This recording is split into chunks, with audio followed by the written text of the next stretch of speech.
Good morning. So I've known some couples that were married forever and ever, a long time. And then one spouse got sick and it was a long process, and then they eventually died.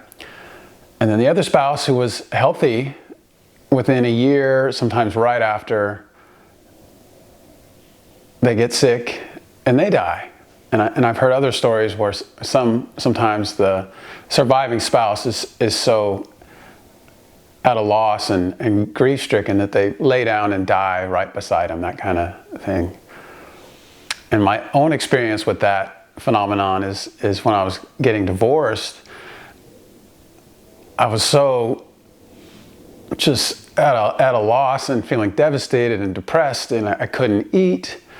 And it was affecting my appetite, my digestion. I wasn't sleeping well. Things that I went surfing, and it wasn't fun. I was so in my head. I was so just grinding it out and hard to see any future. And started having thoughts like that of like, how am I going to make it? How am I going to survive?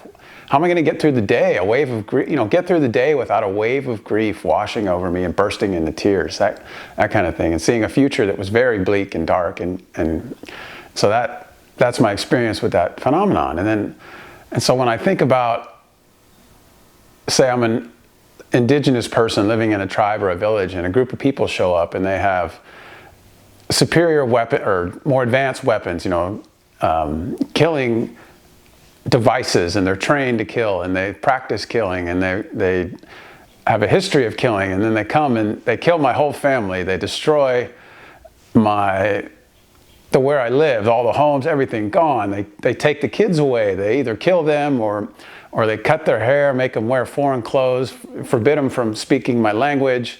They butcher, wives, everyone. They have this intention of genocide and destroying my entire way of life and everything. Like if that was the position that I was in, or imagine, that did happen, and what it would feel like as far as the grief and the loss and the ability and the will to live, like to even want to go on,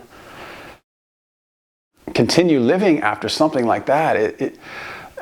Or the choice is to either die or get assimilated into some way of life that I find horrific or just terrible, wrong, just goes against everything I believe in. If those are the choices, then it makes sense that I would get a dis-ease, or these people who went through this would get a dis-ease and die. Like that makes sense to me. If that was the narrative, that the reason they got smallpox or whatever modern disease that wiped them out was because their way of life was completely destroyed, and they were so affected in their mind-body kind of relationship that they lost the will to live. Like I can believe that. Like that narrative would make sense to me. So thanks.